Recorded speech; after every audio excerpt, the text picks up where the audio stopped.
Queremos ir un paso más allá. Y el paso más allá, es decir, es ver cómo, desde donde estamos, hay una opción de mejora, una opción de cambio.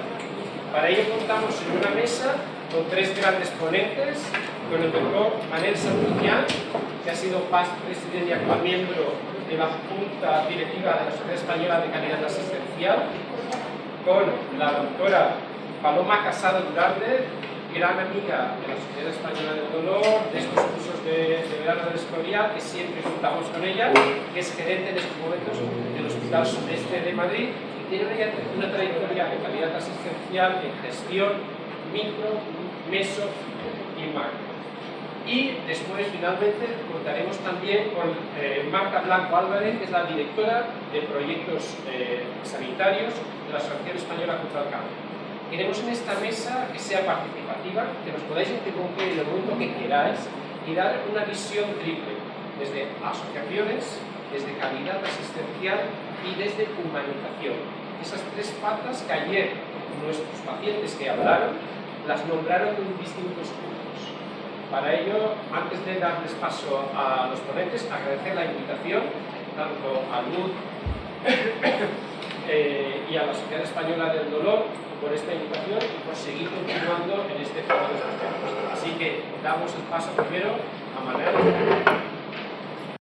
Os voy a presentar un proyecto que hemos desarrollado justamente para ofrecer a los pacientes lo que precisan para que no sufran de dolor. Todo esto que se ha hablado a lo largo de la jornada de ayer y que se seguirá hablando hoy, ¿no? La norma ACDON. Esto lo hemos desarrollado, ahora os lo explico. Vamos a ver, muy bien. ¿De qué hablaré? En principio, del porqué, es decir, cuál es la situación y el porqué del desarrollo de esta norma. ¿Cómo lo hicimos y el resultado? ¿Dónde estamos? Os diré cosas que seguramente ya sabéis, sobre todo después de la jornada de ayer, porque salió en muchas de las ponencias, y es que el dolor está presente en más del 50% de los pacientes oncológicos y hasta el 90% de los pacientes en fases terminales, porque hablaremos de la calidad asistencial y el dolor oncológico. Las cifras pueden variar en función de los estudios y lo que hemos recogido aquí es lo que hemos publicado en la página acdon.es, que es donde podéis encontrar información de esta norma, ¿no?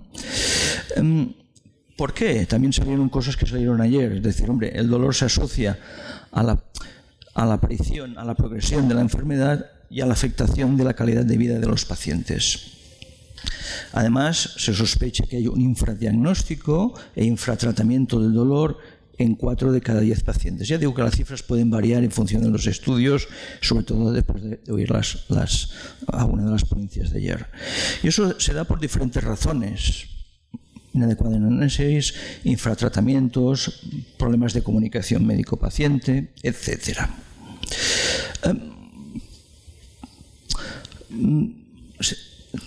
Seguramente hay muchas guías terapéuticas, hay muchas, y además tenemos la escalera analgésica de la OMS, pero que esto no está teniendo la traslación a la práctica, que sería deseable, lo cual afecta en los resultados en el tratamiento del dolor oncológico. Cerca del 50% de los pacientes con algún tipo de dolor oncológico permanecen sin control a pesar de las múltiples iniciativas emprendidas para su adecuado manejo.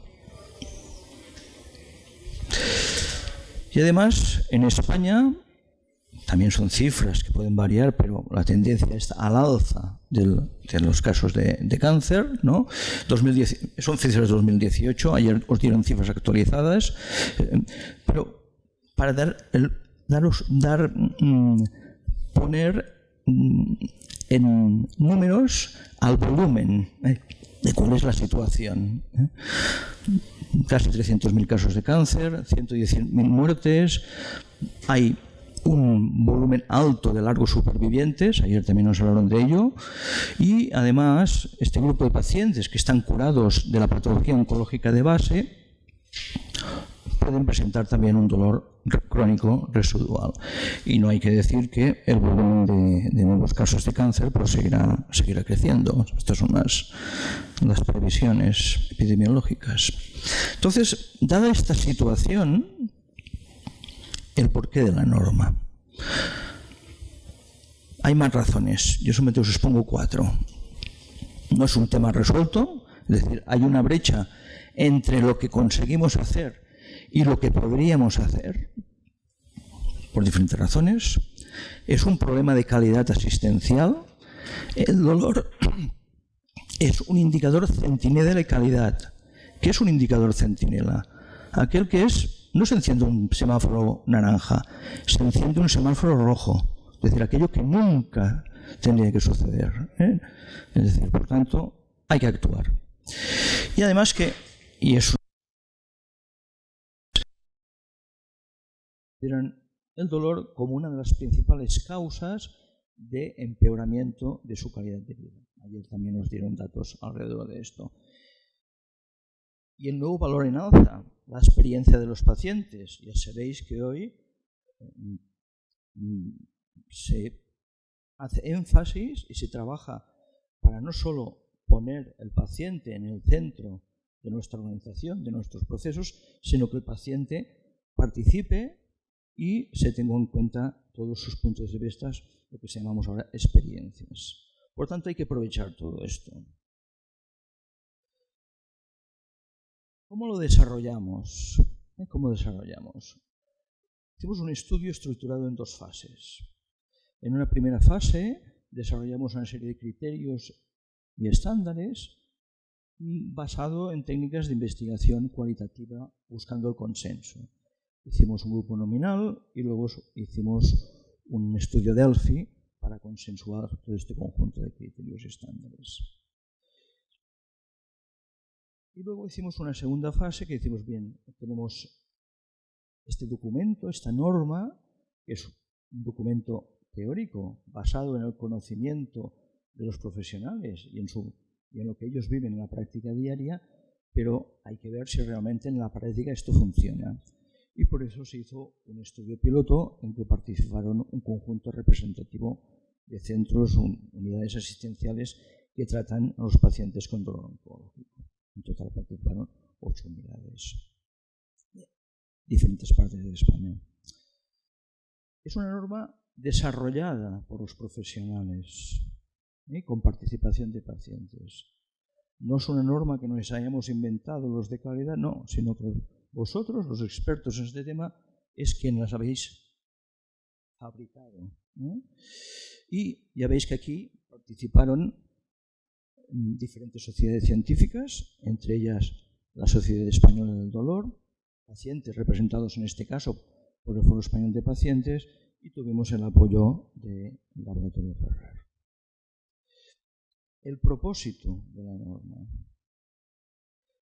era establecer una acreditación, podemos decir la acreditación, podemos decir la certificación del manejo del dolor oncológico en hospitales y unidades asistenciales del Sistema Nacional de Salud, con el objetivo de facilitar su trabajo, es decir, mediante la estructuración de aquellos criterios de calidad que hay que tener en cuenta cuando se trata a pacientes con dolor oncológico, propiciando la mejora continua. La calidad ya sabéis siempre es mejora continua, por tanto la norma propicia esta mejora continua, aquello que hemos de ir mejorando, teniendo en cuenta el punto de vista de los pacientes, por ello participaron los pacientes, y luego veréis en los criterios algunos ejemplos. No os pasaré todos los criterios de la norma, porque esto luego, si queréis, pues accedéis a la web y ahí las tenéis. Pero sí os enseñaré algunos criterios en que veis que se tiene muy en cuenta el tema el punto de vista de los pacientes y las familias. Además, facilita reconocer las buenas prácticas. Es decir, oye, tú estás teniendo buenos resultados, pues hay que saber dónde hay buenos resultados para aprender de estas unidades. y además permite darles el adecuado reconocimiento, es decir, darles un certificado de reconocimiento, para poner en valor el trabajo que realizan, el buen trabajo que estáis realizando en estas unidades. La norma se ha estructurado en 8 dimensiones, que las tenéis aquí definidas. Le hemos llamado de esta manera, como se pueden llamar de alguna manera. Yo lo que quiero que entendáis es la estructura, cómo se ha estructurado. Y en total hay 39 criterios de calidad. En todo caso, está siempre, obviamente, primero lo que es el diagnóstico y el tratamiento del dolor y la evaluación del dolor, luego el tratamiento farmacológico, todo lo que es el tratamiento no farmacológico acompañativo, cuidados paliativos, cuando es el caso, la coordinación entre niveles, los aspectos de formación, docencia e investigación, y aquí hay dos que sale la palabra pacientes, dos dimensiones, la seguridad y la satisfacción, aunque luego ya veréis que es más que satisfacción, ¿vale?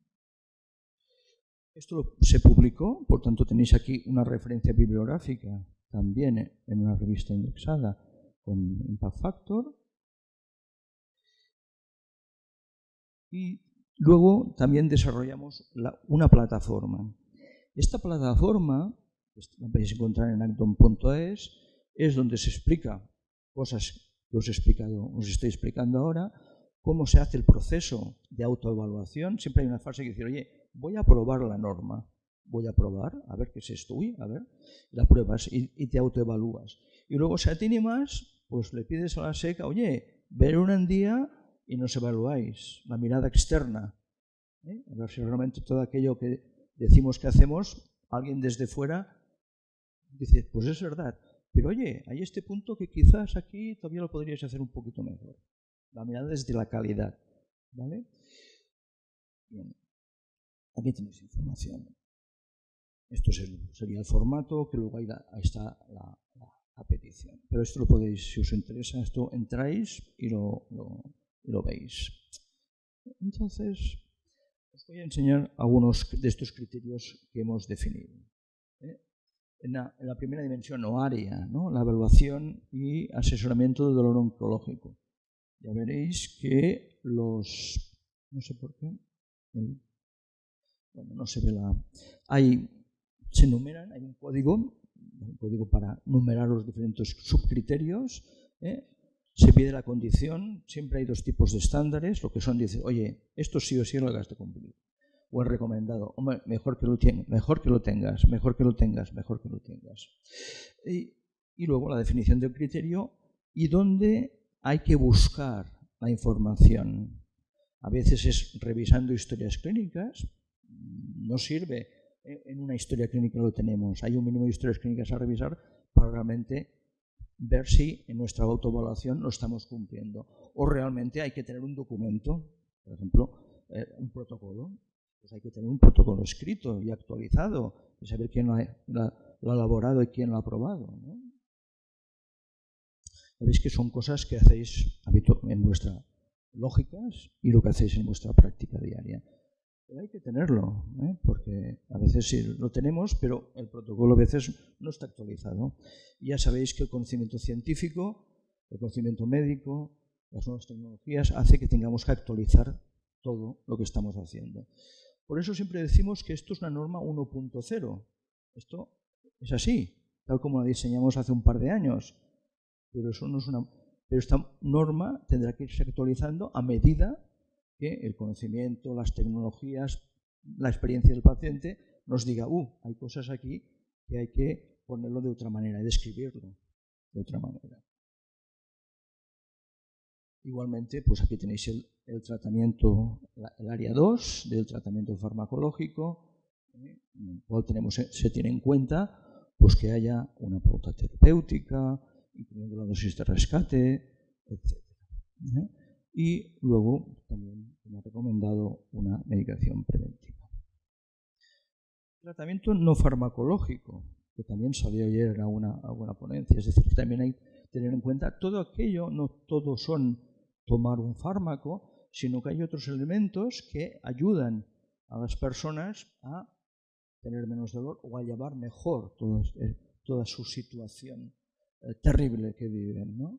Pues eso también la norma lo prevé, porque vosotros los profesionales habéis dicho esto es importante, hay que tenerlo en cuenta y las unidades hay que trabajarlo, ¿no? Pero aquí vuelve a salir tema pacientes, muy importante. Es decir, veréis que aquí también cuidadores, hay que tener en cuenta los cuidadores. No solamente hay que identificar quién está principalmente al cargo de ese paciente, sino que cuál es su grado de sobrecarga. Ya sabéis que también hay el síndrome del cuidador quemado, es decir, que hay que tener en cuenta también toda la carga que lleva un cuidador, sobre todo cuando está solo y no hay una familia bien estructurada que dé apoyo. Y no es solamente una persona. Veis aquí todo lo que son las alternativas farmacológicas, que en este caso no se dice hay que tenerse en cuenta, sino también se dan pues diferentes ejemplos de lo que son alternativas no farmacológicas. Y esto hay que verlo registrado en la historia clínica. Me salto la coordinación, la docencia y me voy a aspectos más paciente. Hombre, primero, la seguridad. Evidentemente hemos de hacer las cosas sin provocar daño, ¿eh? Por tanto, hay que eso tenerlo en cuenta y cuando hay un daño hay que registrarlo, que sería el primero. Es decir, hay que registrar y analizar ese efecto adverso que no estaba previsto y ha sucedido, ¿no? Y también a veces un uso seguro de la medicación. Pero ya veis que aquí pone que también los pacientes deben participar activamente. No solamente los profesionales debemos hacer un uso seguro, sino que los pacientes deben ser informados y debemos compartir con ellos lo que están tomando y los efectos que puede producir. Y esto lo habéis definido y está puesto en la norma. El área 8, dimensión 8, la satisfacción del paciente. Bien, de alguna manera la satisfacción sería, pues oye, ¿cómo nos valoráis? ¿Estáis contentos con lo que estamos haciendo? La satisfacción, ¿no? Pero también que realmente se estén cumpliendo los objetivos analgésicos pautados. Pero ya veis que luego ya sale el nuevo concepto, que ha salido en los últimos años, que es una evolución de esto de la satisfacción, que es la experiencia. Por tanto, esto que es novedoso, a pesar de que se lleva muchos años todavía es novedoso, pues hay que trabajarlo. Es decir, se tiene que trabajar desde la metodología de la experiencia del paciente para mejorar el proceso asistencial. Bueno, pues esto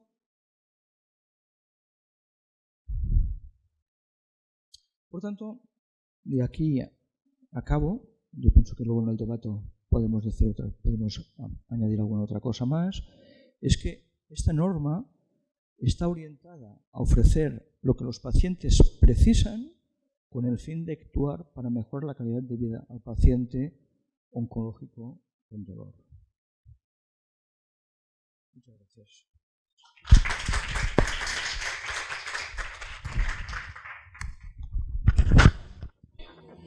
Bueno, buenos días.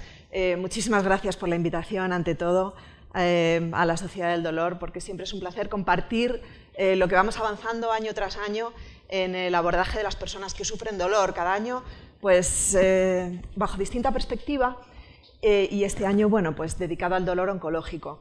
Yo quiero agradecer también a Grunenthal el apoyo que siempre brinda para que todos los que nos dedicamos en el día a día a gestionar hospitales o a gestionar unidades, centros asistenciales, pues tengamos esa oportunidad, ¿no?, de encontrarnos en foros así para compartir nuestras experiencias. Cuando estaba preparando la charla, pensé, bueno, vamos a hablar de humanización, ¿no?, bioética, atención al paciente, pone ahí en la presentación del dolor oncológico. Y lo primero, no me gusta este título, no me gusta porque no abordamos el dolor oncológico. Lo que estamos es ayudando a las personas que sufren dolor oncológico. Y creo que las palabras son muy importantes. Y este es el primer reto que me gustaría lanzaros, ¿no? que cuando utilicemos la palabra no hablemos del abordaje del dolor, como si ese dolor fuera algo que está en el aire, ¿no? Este dolor está en las personas y bajo esa perspectiva de la persona que sufre, de esa persona doliente que tenemos enfrente de nosotros y del servicio a esa persona, abordemos las actuaciones sanitarias. Y solo de esa manera vamos a poder conseguir aproximarnos de una forma humana y además gestionar adecuadamente los recursos de los que disponemos, que es un poco lo que voy a tratar en este ratito que voy a exponeros un poco las dudas que me surgen, ¿no? Ahora soy gerente de un hospital y entonces, bueno, pues tengo que utilizar adecuadamente los recursos disponibles, como digo, y además bajo la perspectiva que he venido trabajando desde hace muchos años en calidad asistencial y últimamente en humanización. Entonces a mí esto me plantea un dilema ético cada día, ¿no?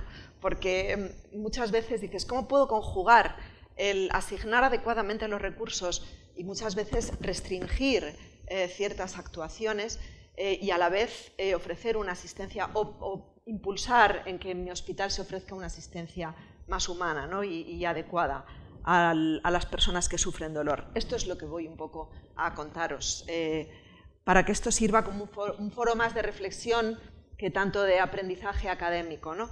¿Quién me ha inspirado para lo que voy a trasladaros ahora? Pues este es Michael Porter, que hace, pues fíjate, desde el año 2010, ¿no? Empezó a hablar de esto de la atención sanitaria basada en valor, ¿no?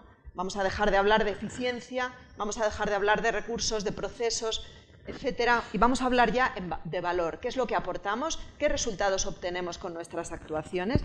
Y bajo ese paradigma de la Value-Based Healthcare, que es la asistencia sanitaria basada en valor, traza toda una teoría que posteriormente Sir Muir Gray completa con unas teorías muy revolucionarias, si me permitís la expresión, sobre la nueva asistencia sanitaria y cómo conseguir hacer sostenible el sistema basándonos en aportar valor, ¿no? Entonces, esto que me decís, ¿qué tiene que ver esto con la humanización y con la atención a las personas que sufren dolor oncológico? Bien, esto es asistencia sanitaria en general, es gestión, ¿no? Para mí son los paradigmas actuales de la gestión. No necesitamos una nueva reorganización, no solo necesitamos reorganizar los procesos, tener normas, etcétera, etcétera, etcétera, sino que necesitamos una verdadera revolución en la asistencia sanitaria. Y esto afecta a todas las personas a las que atendemos, incluidas, por supuesto, personas que están sufriendo y sufriendo mucho en momentos muy difíciles de su vida, como son las personas que sufren el dolor oncológico, ¿no? Y la otra persona que me ha inspirado pues, es la Madre Teresa, es decir, cómo conjugamos la gestión sanitaria con lo que es la esencia de nuestra profesión sanitaria y es esa vocación que tenemos, que es cierto, de entregar al otro lo mejor de nosotros mismos para que, como decía Madre Teresa, que nadie que venga a ti se vaya sin ser mejor y más feliz. Esto yo creo que expresaría lo que es la esencia de la humanización en la asistencia sanitaria, esa aproximación al otro como una persona en su concepción holística y nosotros ayudándole a sobrellevar situaciones que en la vida le tienen que afrontar, ¿no? En este caso sería el dolor en un proceso oncológico. Pues bien, partamos de la teoría de Porter. Esto el año pasado también lo conté, pero creo que es que, no por repetirlo, creo que es necesario, ¿no? Es decir, ¿cómo define Porter el valor? El valor ya no se define con todo lo que hacemos, con los recursos que hacemos, sino cómo lo estamos haciendo. Es decir, qué resultados estamos obteniendo con los recursos que tenemos, que siempre, siempre, siempre son limitados. Por lo tanto, él lo que propone es que obtengamos los mejores resultados con un uso adecuado de los recursos, de manera que lo que siempre hemos pensado que eran resultados, el número de intervenciones, el número de pacientes que atendemos, el número de camas, el número de técnicas, qué técnicas tenemos disponibles, todo eso pasa al denominador. Señores, lo que tenemos es con todo eso obtener los mejores resultados, es decir, que nuestro paciente no tenga dolor o tenga el menor dolor que podamos conseguir para que consiga una vida digna, básicamente. Por lo tanto, pensemos en los resultados que son importantes para nosotros como profesionales, importantes para nosotros como gerentes o como gestores sanitarios, que es fundamentalmente el uso adecuado de los recursos, Y pensemos también en los resultados que son más importantes para los pacientes y sus familias. Y esto es lo que propone Sir Muir Gray, ¿no? Él dice que hay varios tipos de valor. Él habla del valor allocative value, que es el valor del destino de los recursos, la utilización de los recursos. El valor técnico, que sería un poco equiparable al valor que como profesionales nosotros tenemos, ¿no? El valor personal, él dice, no nos focalicemos solo lo que es valioso para los pacientes en general, sino para todos y cada uno de nuestros pacientes. De manera que esto enlaza ya con lo que requiere la atención al paciente con cáncer, que es una asistencia personalizada. Ya, asistencia personalizada no es equiparable a personalización de los tratamientos farmacológicos, no solo, ¿vale? Es decir, pensemos en lo que es el valor personal que aportamos y, por supuesto, el valor social para la ciudadanía que aportamos con nuestras intervenciones. Entonces, la primera reflexión que traigo es, ¿por qué no nos focalizamos en los resultados y empezamos a medir los resultados que obtenemos sobre nuestros pacientes? Y, como digo, estos resultados pues, son muy distintos, ¿no? Los que nos importan a los profesionales, que tienen mucho que ver pues, con la intensidad del dolor, la funcionalidad, el impacto emocional, las complicaciones, efectos secundarios, las interacciones, la cronificación. Todo esto en la persona que sufre dolor oncológico nos importa como profesionales, nos importa como resultados. Ya veis que he dejado de pensar en el número de intervenciones que hacemos, el número de pacientes que atendemos, el número de puestos que tenemos en un hospital de día, el número de puestos que tenemos en nuestra unidad del dolor. Si existe unidad del dolor, esto aquí no aparece, ¿vale? Estos son el denominador, estos son recursos, ¿eh? De manera que nuestros resultados, pues oye, esto nos importa, ¿verdad? A mí ahora mismo, como gestor, pues me importa que no haya, me importan los costes, me importan las complicaciones, porque todas las complicaciones son un resultado negativo, un resultado que resta valor, ¿eh? Me importan el uso inadecuado de los recursos, es decir, me importa que se eliminen actuaciones que no aportan valor en la línea de las recomendaciones de no hacer de las sociedades científicas. Me importan, por supuesto, claro, las listas de espera, pero no porque haya muchos pacientes en lista, sino porque probablemente no estoy proporcionando la accesibilidad adecuada al paciente en tiempo y forma que él requiere para el proceso que tiene, ¿vale? En fin, son distintas perspectivas de lo que es el valor y los resultados, pero aquí traigo, que es lo que yo creo que enlaza con la perspectiva de la humanización, y son los resultados que verdaderamente importan a los pacientes, que generalmente están relacionados con dimensiones que tienen muchísimo que ver con la humanización. Son dimensiones relacionadas con la calidad de vida y la funcionalidad, es decir, ¿yo qué es lo que yo quiero? Paciente con dolor oncológico, pues yo quiero continuar con mis actividades de la vida, quiero trabajar, quiero llevar a mis hijos, quiero cuidar a mi familia, a mi madre, quiero estar bien, quiero no tener estreñimiento, porque eso es importantísimo para mí, ¿no? Por ejemplo, ¿no? O para otro paciente no.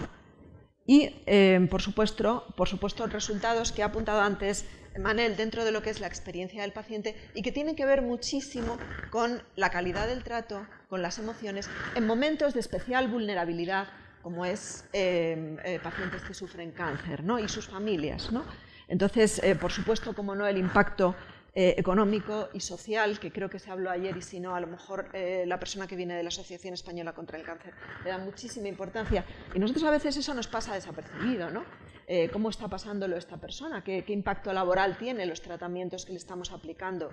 No solamente el dolor, pero bueno, ahora estamos hablando de dolor oncológico. Es decir, todos estos resultados que verdaderamente importan a nuestros pacientes, a nuestro paciente, a esa persona y su familia, están muy relacionados con la humanización, pero están profundamente insertos en lo que es la esencia de la persona, ¿no? Sus propios principios y valores, su proyecto vital. Y ahí es donde tenemos que investigar si queremos dedicarnos a obtener los mejores resultados también en humanización. Por lo tanto, como decía Porter, no tendremos asistencia sanitaria basada en valor hasta que no estemos de acuerdo qué es lo que es valor para cada uno de nosotros. Yo he puesto ahí una estrella, ¿no? Que es como pues, lo que hablábamos cuando hacíamos los de la EGB, todavía la intersección de los conjuntos, ¿no? En lo que todos estamos de acuerdo. ¿Qué es lo que es valor para todos nosotros? ¿En qué estaríamos de acuerdo? Probablemente lo que va muy ligado a lo que son los principios y los valores de la persona, porque van muy ligados a nuestra esencia como organización, en la vocación de servicio a la persona que sufre, y todo esto bajo el paraguas de lo que llamamos humanización. Solo mediante la perspectiva de la humanización, en esta focalización hacia los resultados, vamos a conseguir conjugar ambas cosas, lo que llamamos value-based healthcare, asistencia sanitaria basada en valor, un término muy de gestión, ¿no? con lo que es el patient-centered healthcare o asistencia sanitaria basada, centrada en la persona. A mí me gusta más hablar de personas que de pacientes, ¿vale? La conjunción de ambas teorías, si dejadme que exprese así esto, es a través de la perspectiva de la humanización. ¿Y qué es humanización? Bueno, pues todos tenemos en la mente, cuando hablamos de humanización, las manos que se agarran, ¿no? Y el calor, el contacto. Pero no solamente es eso, que sí que es muy importante, es tener en cuenta a esa persona y su perspectiva. Ya no hablo de su experiencia, sino de la perspectiva de esa persona, su proyecto vital, como digo, sus principios, sus valores. Esto es lo que es personalización de la atención, esto es lo que es atención centrada en la persona, esto es lo que es calidad de trato, que también comunicación, empatía, respeto, etcétera, etcétera, etcétera. ¿Cómo no? El confort de los entornos. Veis que lo he puesto ahí en un rinconcito, porque no es lo más importante, ¿vale? Y por supuesto en estas personas es importante, pero no es lo único, ¿vale? Proporcionar seguridad y confianza, por supuesto, la dignidad, tener en cuenta la dignidad de la persona que está sufriendo y la atención a los profesionales como verdaderos agentes de humanización, además de otras muchísimas cosas. Todo esto está dentro del plan de humanización de la Comunidad de Madrid recientemente publicado, que bueno, pues aborda todos estos aspectos con una serie de acciones y líneas de trabajo que desarrollamos en los hospitales y en los centros de atención primaria, ¿vale?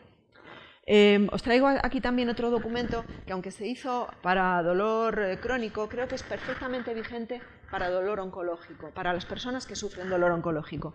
Esto lo hicimos un grupo de expertos desde la Sociedad Española del Dolor, con la Fundación Humans y con el apoyo de Grunenthal, y traza una serie de iniciativas que van focalizadas a 10 dimensiones clave de la humanización.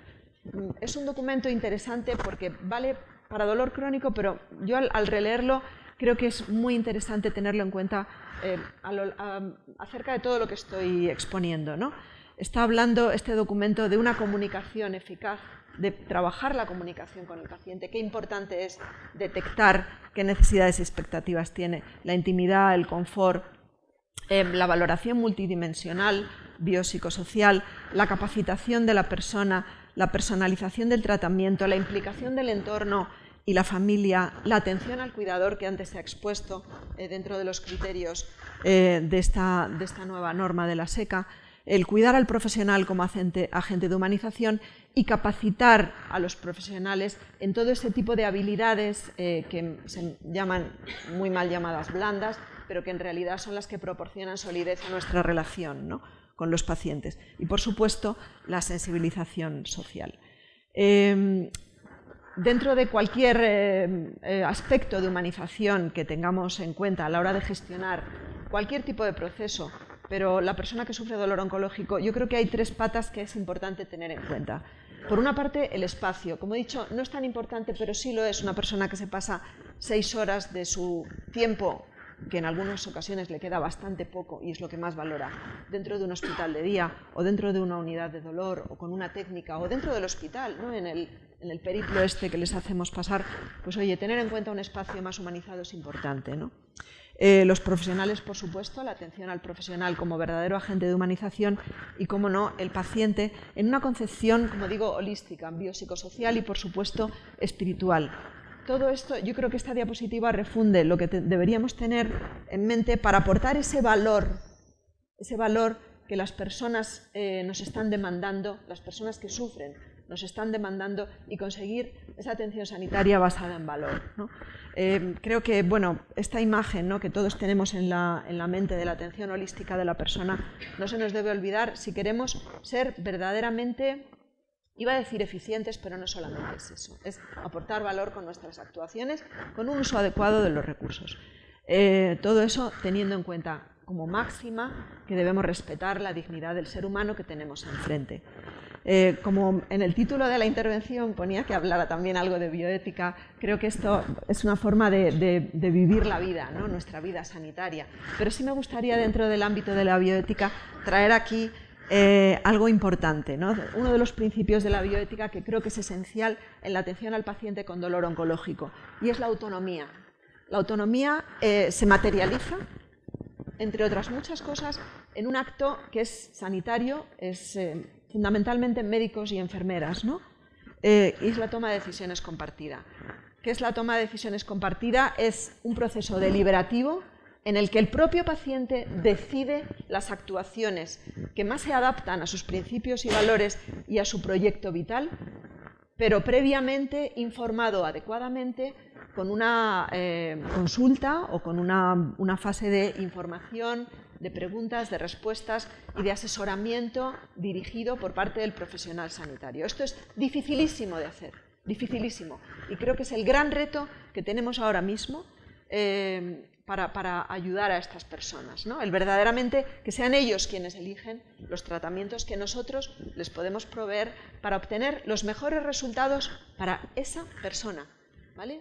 Ya vamos a los resultados que a esa persona quizás le convienen más, ¿no? O elige de forma autónoma llevar a cabo. No me quería extender mucho, pero sí que quiero recalcar que pasemos, o sea, la asistencia sanitaria basada en valor y humana ha de tener en cuenta necesariamente esos resultados que nos importan como profesionales, como organización, etcétera, pero también los resultados que más importan a un conjunto de pacientes, pero además conjugarlo con los resultados que más valora esa persona que tenemos delante. Y eso solamente se consigue con una comunicación eficaz, con una toma de decisiones compartida, con un conocimiento mutuo, en un entorno de confianza, de respeto y ¿por qué no decirlo?, ¿no? De compasión, no en el sentido religioso de la palabra, sino en el sentido de acompañar a esa persona que está sufriendo y ofrecerle lo mejor que podemos ofrecerle para que tenga los mejores resultados en su proceso. Atender, como digo, pues esos valores y principios de la persona, atender a su proyecto vital, escucharla y ofrecerle lo mejor, que tenemos muchísimos recursos en nuestro sistema para que estas personas puedan desarrollar ese proyecto vital más o menos largo que les queda en el caso del dolor, de las personas que sufren dolor oncológico. No quería terminar sin volver a recordaros mi fuente de inspiración hoy, ¿vale? El gran reto que yo como gestor ahora mismo tengo es impulsar en mi organización no solamente que aportemos valor y que dejemos de hacer cosas que no hacen falta y que no aportan valor y que restan y que incluso pueden poner en peligro la seguridad del paciente, sino que además recuperemos esos valores que nos impulsaron a seguir una profesión sanitaria, que son realmente ese apoyar al de enfrente, esa entrega, cómo no, porque es cierto, o sea, lo que queremos es que esa persona que tenemos delante, a nuestro paso, se vaya mejor y más feliz. Todo eso ofreciéndole nuestras herramientas, que es nuestra formación, nuestro respeto, nuestras técnicas, lo que nosotros hacemos en la asistencia sanitaria a los distintos niveles. Por lo tanto, mi reflexión final y mi reto, que ya te avanzo, César, es que consigamos una atención sanitaria basada en valor pero humanizada, es decir, con todos estos matices que tiene el valor como personas, y para ello debemos cambiar el paradigma a una asistencia basada en valor, orientarnos verdaderamente a los resultados, no recursos, no procesos, no estructura, resultados verdaderos. Tener en cuenta esos que más importan a nuestro paciente y a su familia, teniendo en cuenta, por supuesto, dimensiones de la humanización y nunca, jamás perder esa perspectiva que nos impulsó desde que éramos micos a seguir una profesión sanitaria, que es la perspectiva de la persona que está sufriendo y que tenemos delante y su familia. No me resisto a leeros esta poesía de Gloria Fuertes, que es maravillosa. No sé si la habéis leído ayer. Bueno, es fantástica. Yo creo que tiene mucha relación con lo que es el tiempo, que en el caso de las personas que sufren dolor oncológico es un bien valiosísimo y que tenemos que tener en cuenta, ¿no? Y fijaos lo que decía Gloria Fuertes. Decía, el dolor envejece más que el tiempo. Ese dolor que no se acaba y que te duele todo, sin dolerte el cuerpo, nada. A tantos días de dolor se muere uno. Ni la vida se va, ni el corazón se para. Es el dolor acumulado el que cuando no lo soportas, él te aplasta. Mi accidente será un buen epitafio. Cuando una calle bajo el sol cruzaba, de dolor o de amor, que es lo mismo, murió desbaratada. Muchas gracias, Gloria. Gracias a vosotros.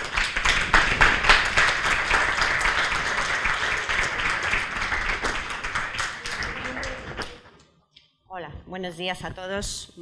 Muchas gracias. En primer lugar, agradecida que nos hayan invitado a la Asociación Española contra el Cáncer a participar en esta mesa, en este curso de abordaje del dolor oncológico, del alivio es posible, y sobre todo porque creo que es importante hacernos, y en vista de que las reflexiones que he venido escuchando, que he podido escuchar ahora en esta mesa de controversia de cómo mejorar, cómo validamos y evaluamos las necesidades del abordaje en el dolor oncológico, pues venía hoy a contarles un poquito lo que desde la perspectiva de la Asociación Española contra el Cáncer estamos viendo, hemos visto y estamos trabajando con respecto al tema del dolor oncológico, que creo que ya todos ustedes llevan aquí mucho tiempo hablando de él, y entonces les voy a poder contar un poco desde el principio, solo por poner en foco el tema del dolor. Creo que todos somos conscientes de que el concepto de dolor es importante, es un síntoma de alerta a veces considerado enfermedad, el quinto signo vital. No vamos, creo, a discutir nada de este tipo.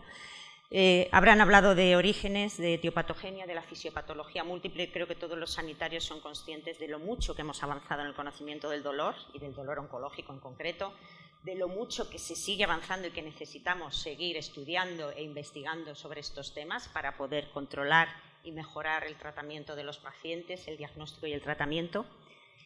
Pero sobre todo quería hacerles un poco una reflexión sobre la importancia y la relevancia del dolor oncológico, que ya probablemente ha salido aquí previamente, ¿no?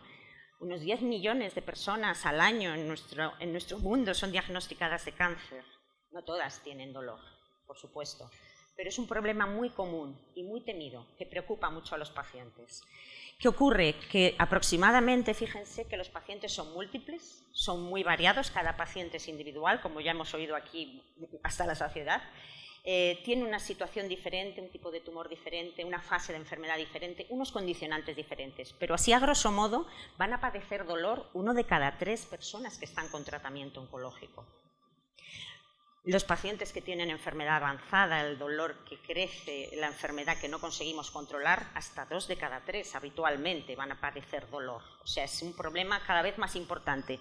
Pero es que si hablamos de supervivientes, de personas en remisión, que aparentemente no tienen enfermedad, tenemos casi un 30% de pacientes que van a tener este problema también. Y me gustaría hacerles una última reflexión. En nuestra sociedad, en España, ahora mismo, además, tenemos una población cada vez más envejecida. Tenemos, por suerte, cada vez más pacientes a los que conseguimos tratar, a los que conseguimos curar. Tenemos más supervivientes y gente que va llegando a edades más avanzadas, quizá con secuelas, con problemas y otras comorbilidades. En realidad, el dolor oncológico está siendo un problema creciente en aumento para todos a nivel colectivo, pero para los pacientes también a nivel individual es muy importante. Querría además hacerles ver, disculpen, que es muy importante todo lo que ustedes han estado haciendo y lo que ya se ha dicho aquí, todo lo que es evaluación y diagnóstico del dolor. Hay que mejorar, por supuesto, pero cada vez se hace mejor. Es importante tipificar el dolor, qué tipo de dolor tiene el paciente, preguntarle, que lo califique, medirlo, hacerle las escalas, las valoraciones, porque es importante evaluarlo y diagnosticarlo y no hacerlo solo al principio, hay que hacerlo a lo largo de todo el proceso de enfermedad. Es importante que el paciente nos pueda contar su situación, cómo le está afectando el dolor en cada momento, porque eso condiciona los tratamientos, condiciona cómo vamos a ayudar a ese paciente. Con la gran disponibilidad de terapias que tenemos hoy en día, tratamientos farmacológicos, cada vez más, fármacos más potentes, unidades de dolor, por supuesto, fármacos o terapias intervencionistas o intervenciones que a veces requieren estructuras más complejas, rehabilitación con parte de múltiples profesionales. Tenemos rehabilitadores, fisioterapeutas, logopedas, temas de nutrición. Cada vez hay más personas implicadas en el tratamiento y en el control del dolor. Y les he puesto el apoyo psicológico. Creo que todos sabemos que el dolor tiene una parte biológica muy importante, pero también tiene una parte emocional y psicológica. Es muy subjetivo la percepción del dolor, porque yo les quiero contar un poco, sobre todo, lo que nos dicen los pacientes, esa experiencia del paciente, esa percepción del dolor en el paciente, en cada uno de los pacientes. Porque esto que medimos, que mejoramos y que cada vez conocemos más y tratamos mejor, sin embargo, a veces nos perdemos un poco el impacto, aunque ya se ha dicho aquí por mis compañeros previamente, cada vez tenemos más en cuenta el tema de la experiencia del paciente, ¿no? Es un tema más novedoso, aunque se lleva ya muchos años trabajando, el hablar del valor, de lo que el paciente percibe, de sus necesidades, no solo si me duele o no, sino cómo me impacta a mí el dolor. ¿En qué me impacta? Porque la persona, al final, es una persona que tiene un entorno, no solo físico, sino un entorno social, un entorno psicológico, un entorno laboral, y todo eso, el dolor, le va a impactar. Entonces, permítanme que les voy a contar un poco cómo viven los pacientes este tipo de situaciones. El dolor en la vida real. Le preguntamos al paciente por su dolor, pero le preguntamos cómo le afecta. Le preguntamos si su repercusión física, aparte de las escalas y del dolor y del tipo del dolor y cuando le da, cómo se mitiga, cómo no se mitiga, le preguntamos cómo le afecta su calidad de vida, ya se ha comentado aquí antes. Deja de hacer cosas que hacía hasta ahora por el dolor, deja de hacer actividades de su vida cotidiana, no solo limitaciones a lo mejor un poco temporales, sino su vida cotidiana se ve afectada en muchas ocasiones. Llega a crear a veces incluso situaciones de dependencia. Es importante explorar esa situación. El dolor emocional. Creo que todos sabemos y todos somos conscientes de que el dolor provoca una serie de repercusiones de desesperanza, de incertidumbre, facilita la aparición de angustia, de depresión y por ende todas estas emociones y estas situaciones también hacen que los pacientes sean más vulnerables, tengan menor umbral del dolor. Es decir, es un círculo importante en el que hay que activar o actuar con medidas, ¿vale? Para intentar romper un poco ese dolor. Pero es que además el dolor repercute en temas sociales, en las relaciones de apoyo con el entorno, la vida cotidiana, el ocio, el bienestar, todo lo que uno hace habitualmente cuando tiene un diagnóstico de dolor oncológico se ve alterado por completo. A nivel social y, por supuesto, a nivel laboral. Cada vez tenemos también pacientes que interrumpen su vida laboral, ven interrumpida o paralizada o por lo menos modificada con incapacidades, con un plan o una proyección profesional que tenían prevista. Esto supone además dificultades muchas veces económicas. Es un dolor que impacta mucho más allá de lo que es el propio dolor físico. Y por supuesto a nivel familiar. Ya se ha hablado aquí de la importancia de que hablamos no solo de un paciente oncológico, que es nuestro foco, sino del paciente y su entorno. Sus cuidadores, las personas que integran su núcleo familiar o su núcleo de vida más cercano. Los cambios en los roles. Un paciente con dolor muchas veces deja de ser cuidador o necesita ser cuidado. O se afectan sus cambios en el proyecto vital.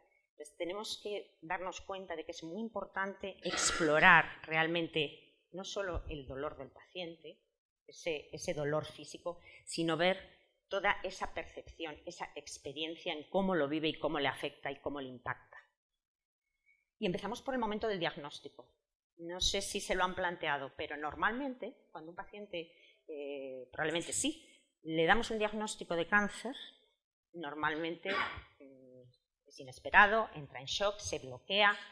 Lo primero que nos dicen los pacientes, lo primero que le viene a uno a la mente cuando tiene un diagnóstico de cáncer es el temor. El temor, me voy a morir, y el segundo inmediato y casi seguido es voy a sufrir. Creo que probablemente los que peinamos ya canas todos sabemos que el cáncer siempre aparecía en los medios y en las esquelas como esa rara y terrible enfermedad. O sea, y culturalmente todavía tenemos muchas personas que nos evocan que esa sensación aparece en los momentos de más vulnerabilidad. En el momento del diagnóstico lo primero que piensa el paciente es me voy a morir y voy a sufrir. Ese es su principal temor. Que necesita, no solo él, además recordemos que la percepción es del paciente y de su entorno. Normalmente los familiares, los cuidadores, van un poco en esa línea, generalmente cuidan a la persona, su principal preocupación es se va a morir, cómo hacer que no sufra, empieza ya esa preocupación por el dolor. Necesitan formación, pero sobre todo acompañamiento, cosa que ustedes les proveen.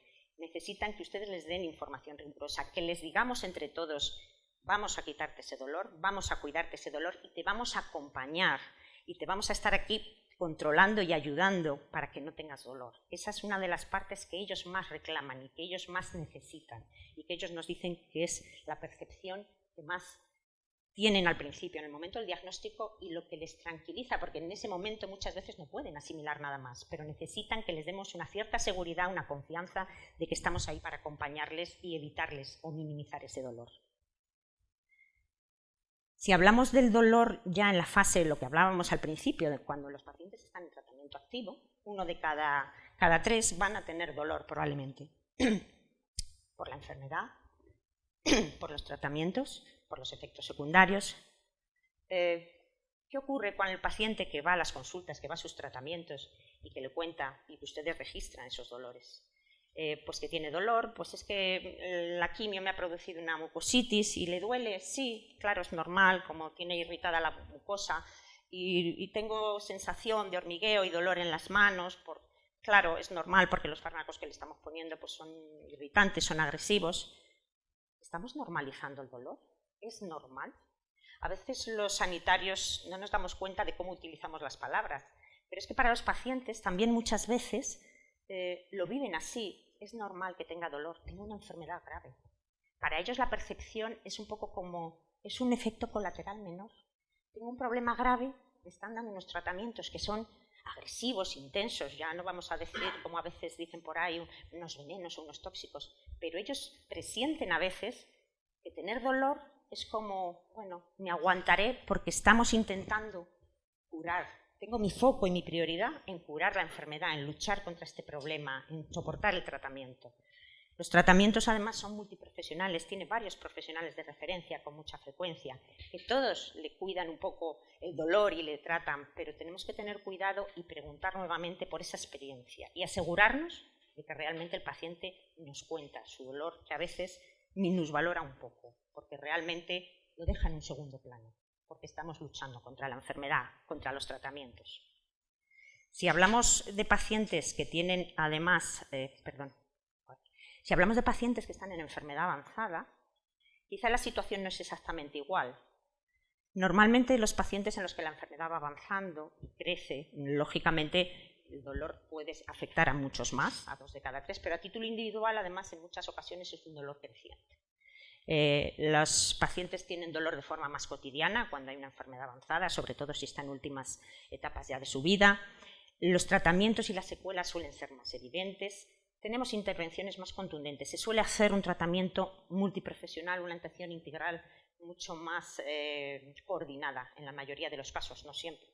Todo hay que mejorarlo, lógicamente, pero ¿pudiéramos haberlo prevenido? Si sabemos que este paciente va a tener ese dolor, ¿podríamos haber tomado alguna medida, algo para haber evitado desde antes que llegue a que en vez de 1 de cada 3 sean ya 2 de cada 3? ¿Podríamos mejorar, minimizar?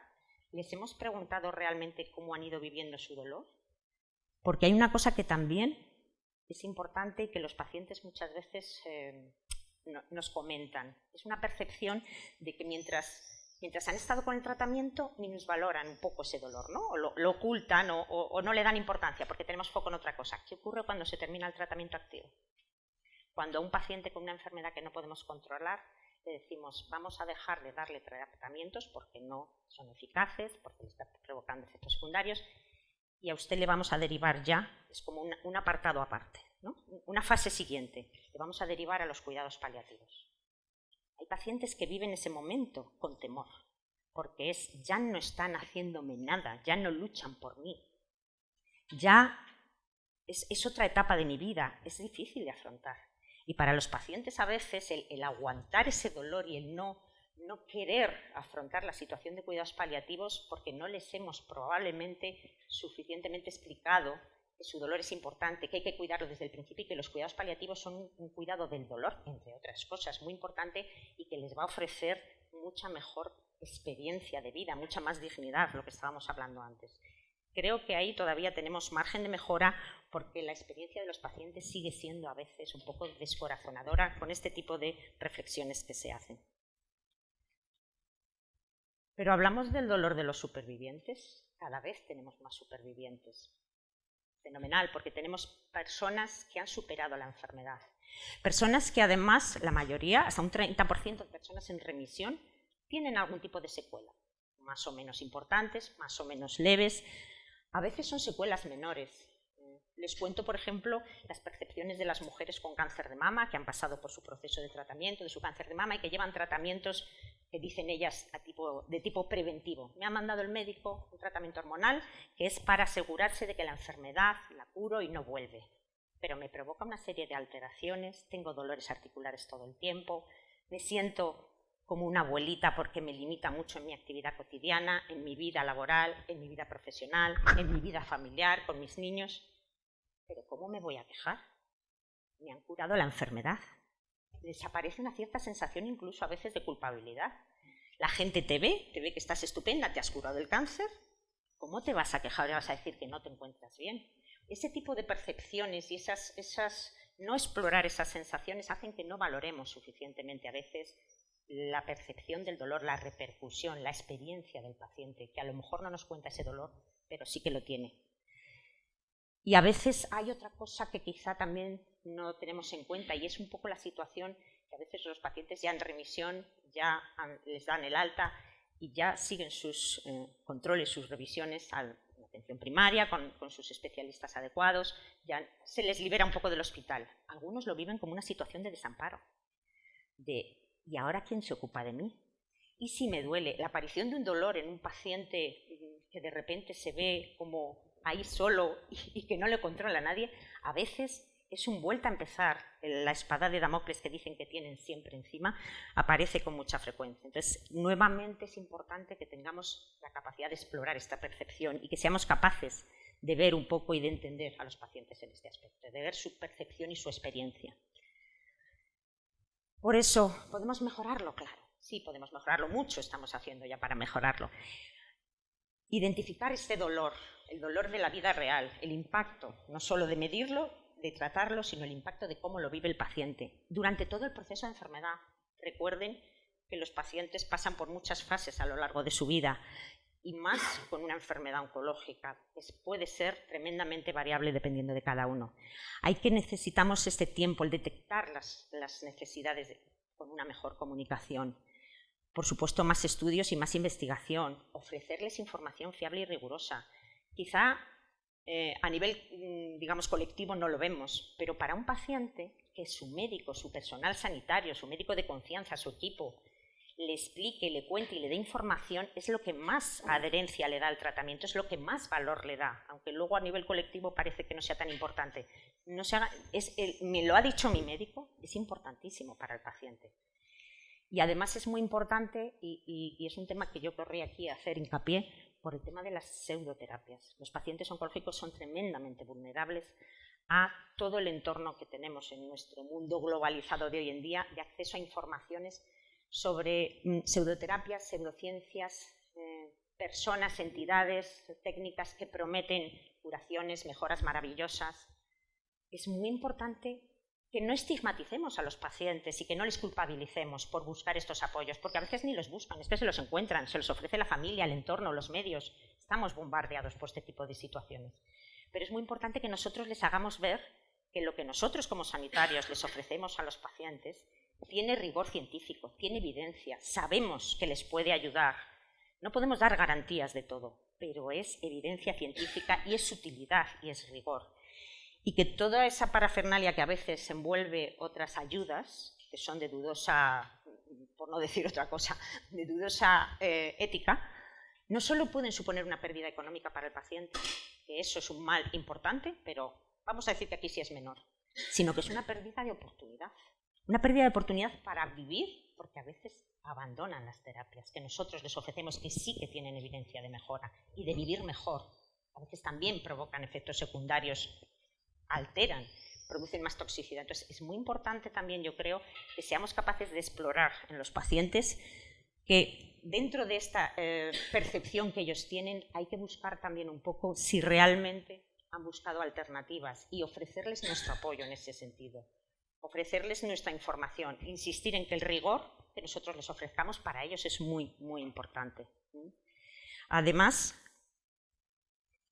el alivio es posible porque, aquí no quería extenderme mucho, quiero resumir un poco qué es lo fundamental que necesitan para su alivio en cuanto a la experiencia del paciente. Insistirles en que lo fundamental es detectar esas necesidades, buscarlas, preguntar, porque informar, orientar y ofrecer esos apoyos para mejorar, para prevenir situaciones dolorosas y hablamos de dolor físico y de los dolores que tienen repercusión en el ámbito psicosocial, evita la desinformación y el riesgo de acudir a pseudoterapias. Que hay que tratar a las personas y a sus circunstancias en todo su entorno laboral, su entorno social, su entorno familiar, sus cuidadores. Tienen que ser partícipes, tienen que conocer un poco el dolor del paciente y saber cómo es la mejor forma de ayudarle para mejorarlo. Y por supuesto, y creo que esto ya lo hemos hablado y se ha dicho también aquí, la atención en equipos multidisciplinarios, con participación de todos los pacientes, de todos los profesionales, pero no solo de profesionales sanitarios. Es verdad que necesitamos apoyo y participación de profesionales del ámbito social, del ámbito de la psicología. Es muy importante que entre todos colaboremos, porque el foco al final es la experiencia de nuestros pacientes. Les traigo aquí muy brevemente un poco la experiencia que ha ido acumulando la asociación en cuanto a la percepción y las necesidades que nos van contando los pacientes que van apareciendo. Muchos de ellos vienen para recibir información, apoyo. A veces no saben muy bien. La asociación, vamos a buscar apoyo en la asociación, vamos a buscar información, vamos a compartir experiencias con más gente, porque saben que tenemos atención a pacientes, que estamos muy cerca del paciente. Escuchamos, les informamos, les acompañamos, intentamos ofrecerles esa formación que les haga que ellos mismos puedan tomar sus riendas de su vida, ¿vale? Tenemos servicios de información, un teléfono de información y orientación, tenemos información web, tenemos 52 sedes provinciales que acogen y reciben a pacientes en el día a día en nuestro país. Tenemos servicios sanitarios complementarios en algunos centros que ayudan allí donde los servicios sanitarios no siempre llegan a todo, a nivel de orientación sanitaria, de fisioterapia, logopedia. Tenemos servicios de atención psicológica y social, tan necesarios también, y que tanto influyen, insisto, en el tema del dolor. No solo el tema sanitario, también influyen mucho y es importante. Tenemos voluntariado que ofrece apoyo y acompañamiento, tenemos investigación y además estamos inmersos ahora desde hace un tiempo en un proyecto que es el estudio del itinerario del paciente. Está muy enfocado a esto, a detectar de forma más proactiva, buscar esas necesidades y esa experiencia del paciente para que ellos nos vayan diciendo qué es lo que necesitan, qué es lo que echan en falta a lo largo de todo su proceso de enfermedad para que nosotros podamos intentar ayudar, acompañar, regular o hacer un poco de alguna forma palanca para que estas reivindicaciones que ellos tienen consigamos entre todos, si no la asociación, por lo menos el sistema sanitario, que es el sitio ideal donde deberían de recibirlo. Porque al final, esto es una labor de todos. Las asociaciones ponemos nuestro granito de arena, pero es muy importante, por supuesto, no les digo nada nuevo, la intervención de los profesionales sanitarios y las áreas clínicas, pero también de los profesionales del área psicosocial, de las entidades científicas que son rigurosas y que nos ofrecen esos avances, que investigan, de las administraciones. Al final los pacientes realmente lo que tienen más cerca son sus centros de salud, sus equipos sanitarios, tienen que estar en el día a día de los profesionales que les tratan. Y sobre todo con una misión que nosotros en la asociación llevamos en los últimos años empeñados en perseguir constantemente y en difundir constantemente. Y es la equidad. Estamos poniendo el foco en la equidad. Es muy importante para nosotros hacer atención especial a la vulnerabilidad. Creemos que todos los pacientes de cáncer, toda persona, tiene derecho a poder luchar contra el cáncer en la mejor de sus formas. Es un mensaje que nuestro presidente Ramón Reyes lanza constantemente.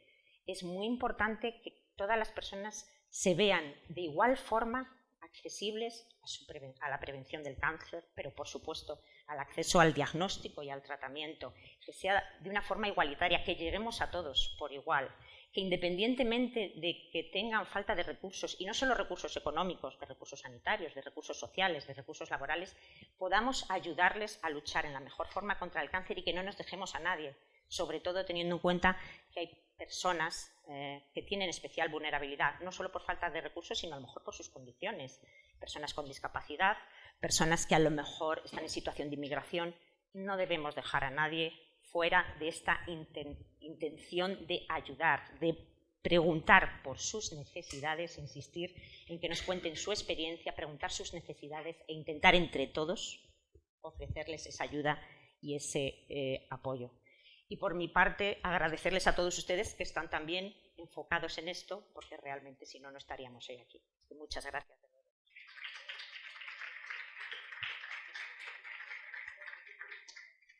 Gracias.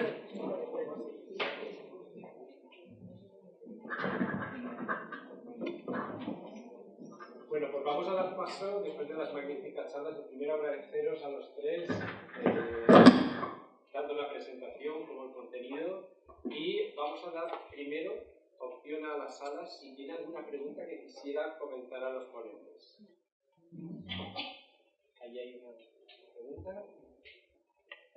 Yo quisiera preguntar, mire, yo tengo un familiar, una mujer con un cáncer de mama metastásico, quizás sea uno de los más malignos y más mortalidad tiene.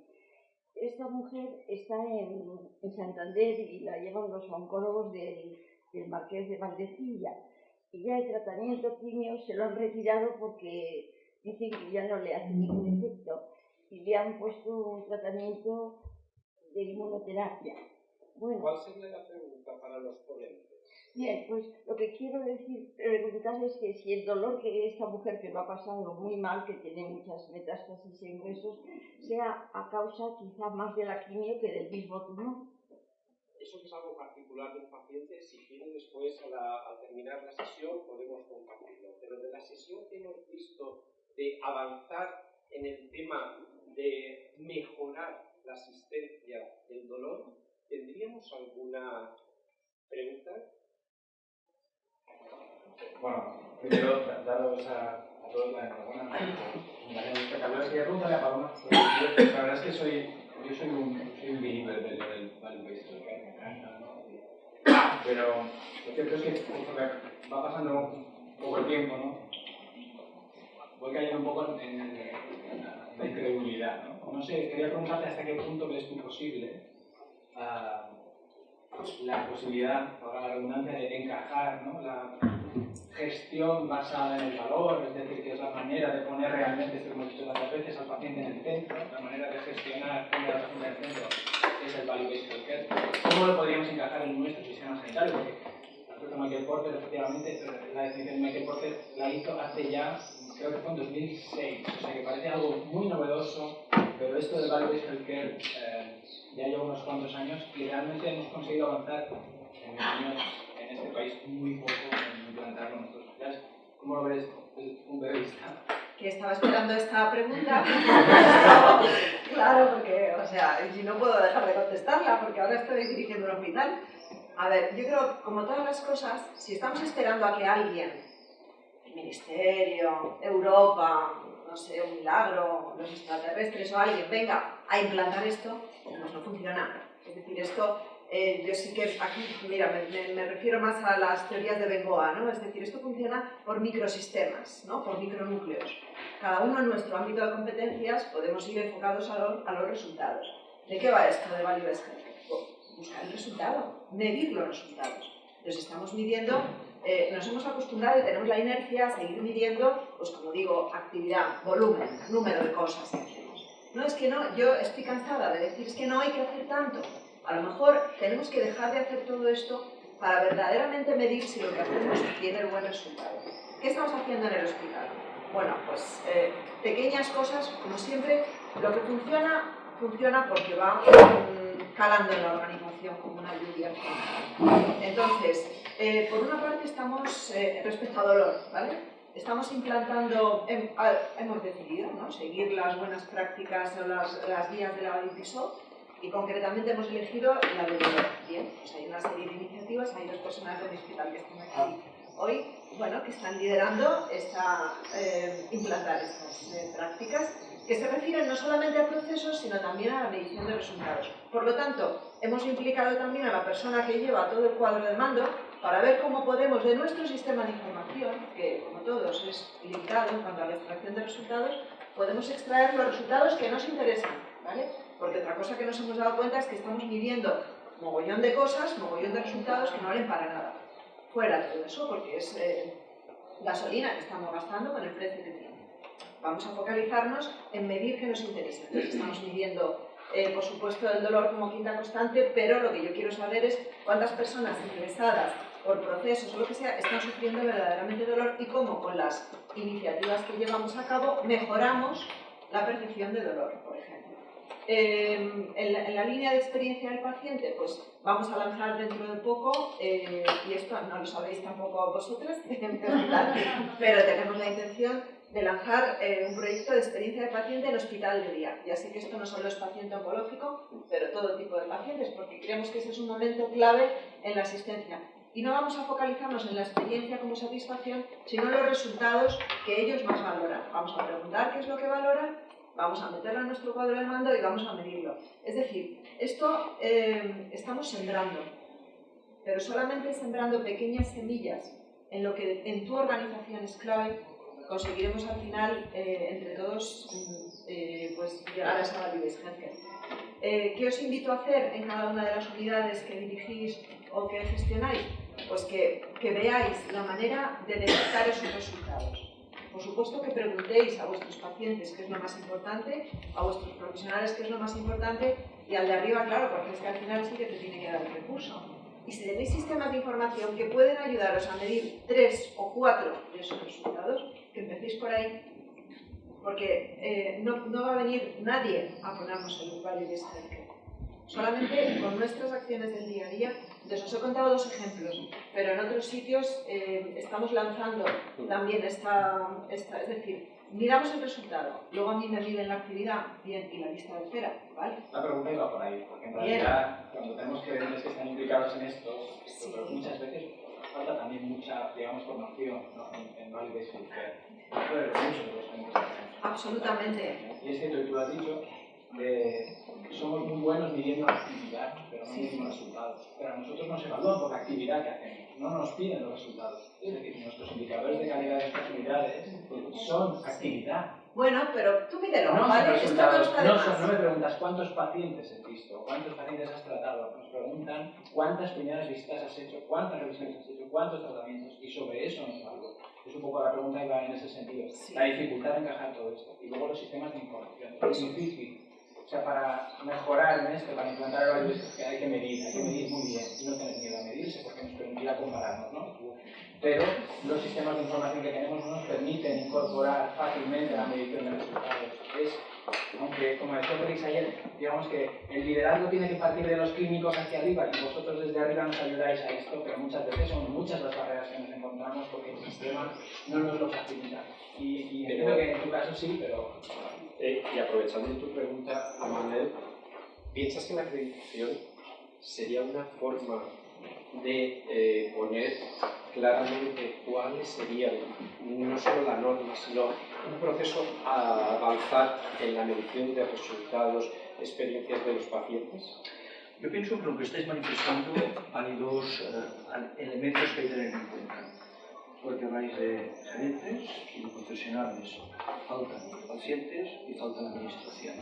Entonces hay que alinear pacientes, clínicos, gerencia, gestores y administración.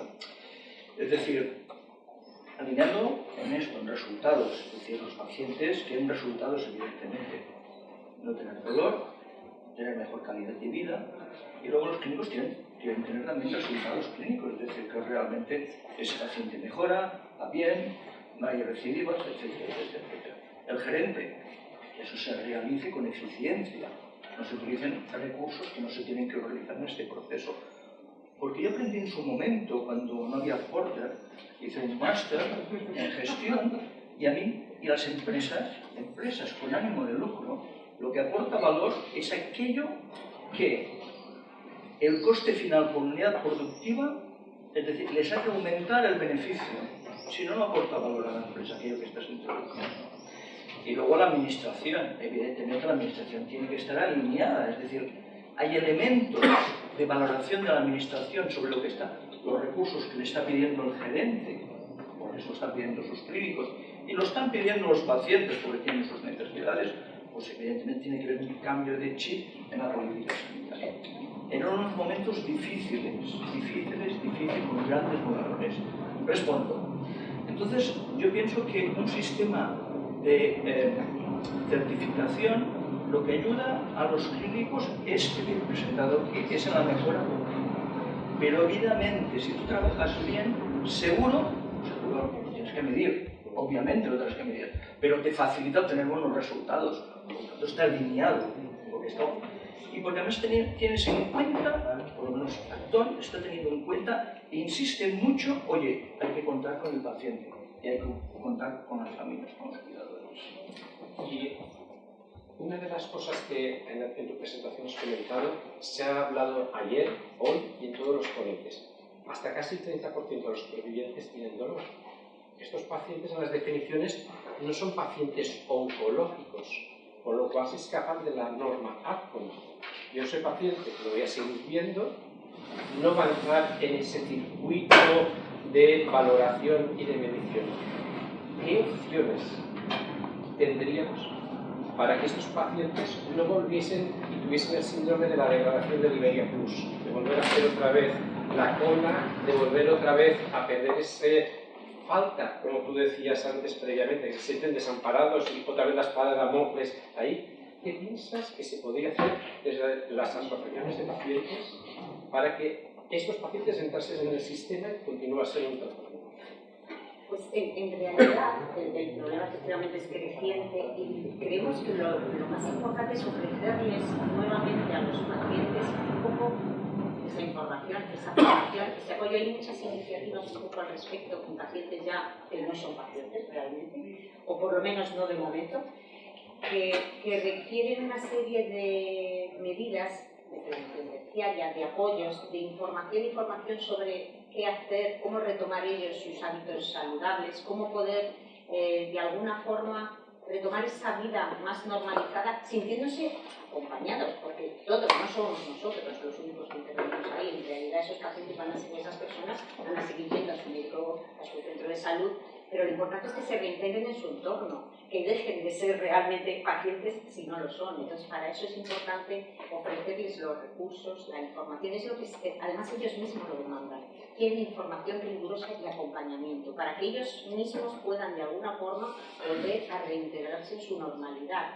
Pero sienten que a veces ese paso está un poco, el término desamparado lo dicen mucho los pacientes. Y esto se podría suplir con...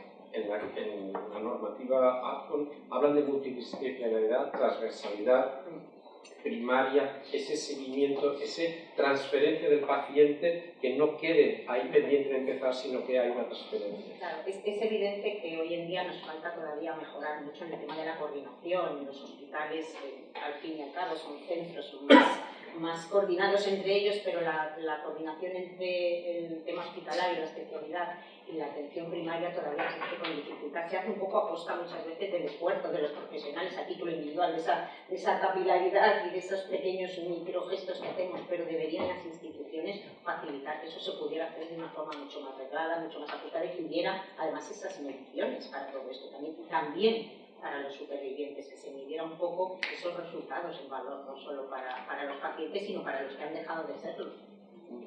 Es que, perdona, por insistir, ¿no?, en lo que estabas diciendo, por mucho que trabajamos en la continuidad asistencial, que en todos los hospitales trabajamos y no sabéis cómo, en que el paciente no vea esos saltos entre los distintos especialistas y entre hospital y primaria, por mucho que trabajemos en esto, si no transversalizamos la atención, va a ser muy difícil.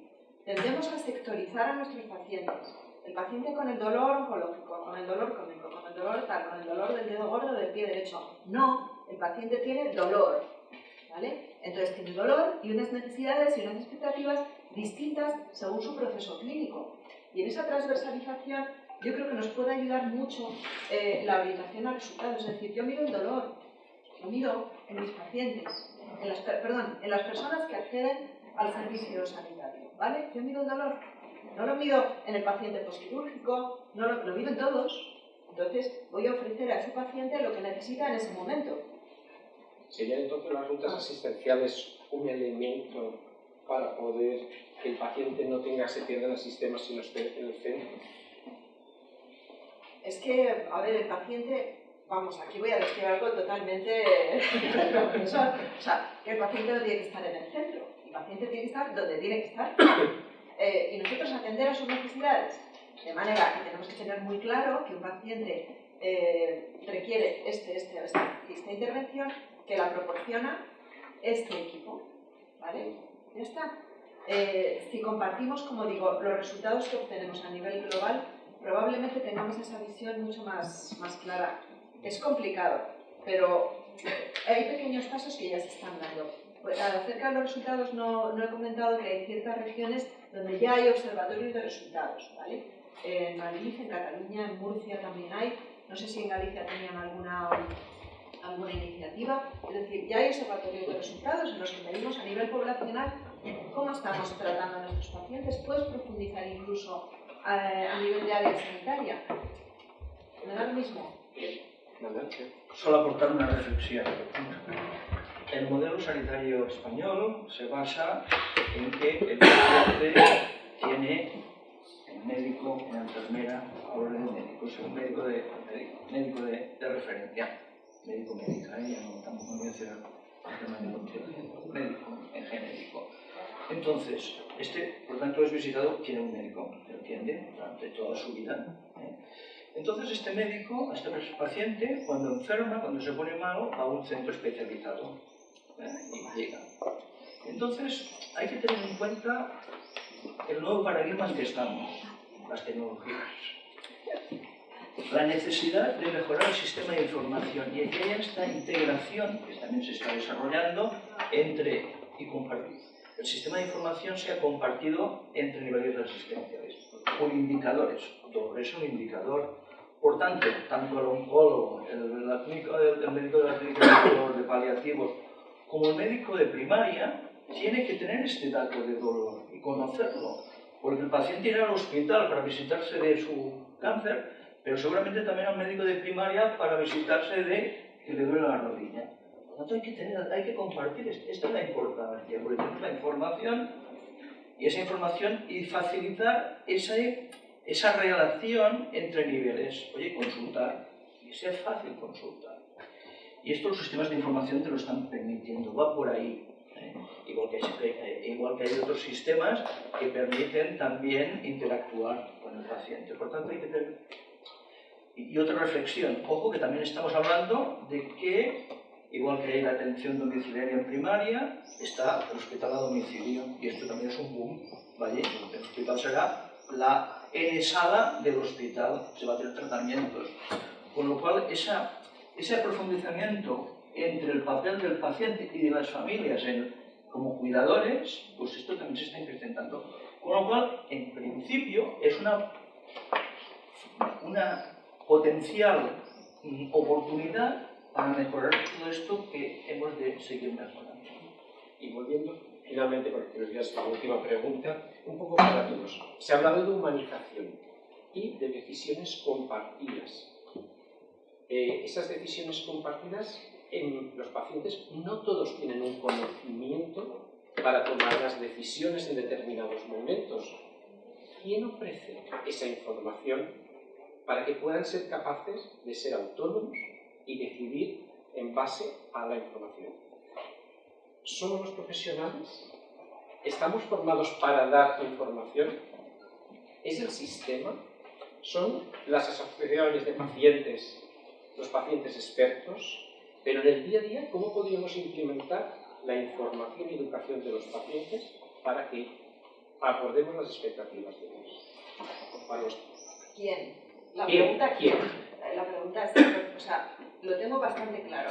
Toma de decisiones compartida es un proceso deliberativo entre el paciente y el profesional sanitario. Otra cosa es la información, la formación, lo que llamamos capacitación, empoderamiento. Eso es otra cosa distinta. Pero el proceso deliberativo que yo tengo con mi paciente, en el que le informo, le cuento, le expongo lo que yo creo que es mejor para él, los últimos avances, los tratamientos de los que disponemos, las técnicas, todo esto. Primero. Segundo, escucho cuáles son sus valores, cuáles son sus preferencias, cuál es su proyecto vital. Respecto a eso, le cuento, mira, pues si quieres esto, esto tiene estos efectos secundarios, esto tiene estos pros, esto tiene estos contras. Esa deliberación es de uno a uno. No puede ser más. Pero Marta comentaba que en su asociación las llamadas son para información, muchas veces. Sí, pero es verdad, absolutamente de acuerdo con lo que ha dicho Paloma, eso es así. Es verdad que el paciente, hablamos un poco también del momento del diagnóstico, el bloqueo, de necesito. Los pacientes nos han dicho que los médicos con bastante frecuencia y cada vez más hacen una muy buena comunicación y les cuentan muchas cosas y les informan sobre su enfermedad, pero ellos no están siempre en condiciones de asimilar.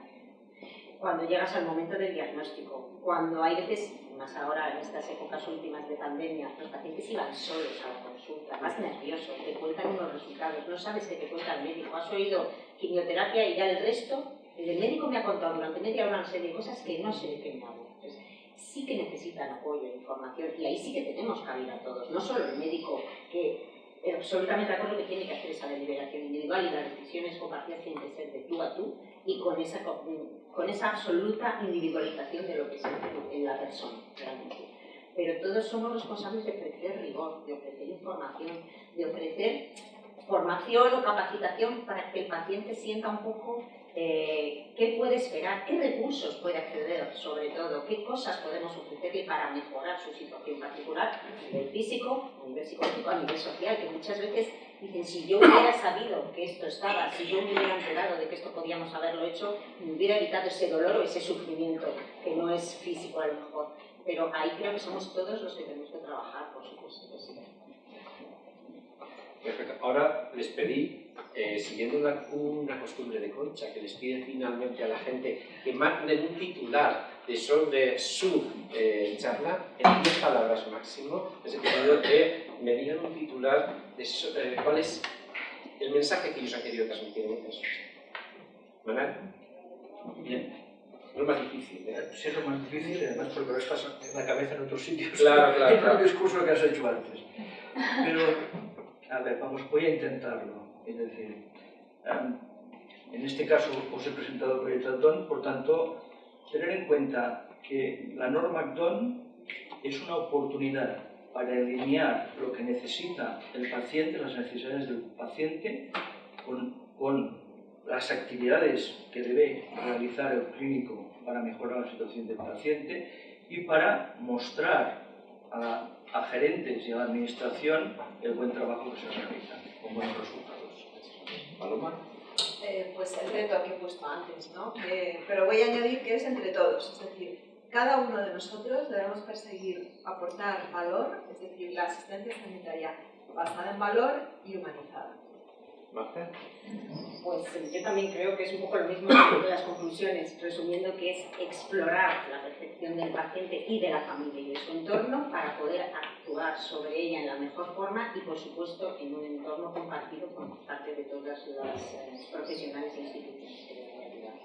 A mí solo me queda dar las gracias a los magníficos ponentes y, como habéis visto, estaríamos hasta las 6 de la tarde aquí hablando. Muchísimas gracias.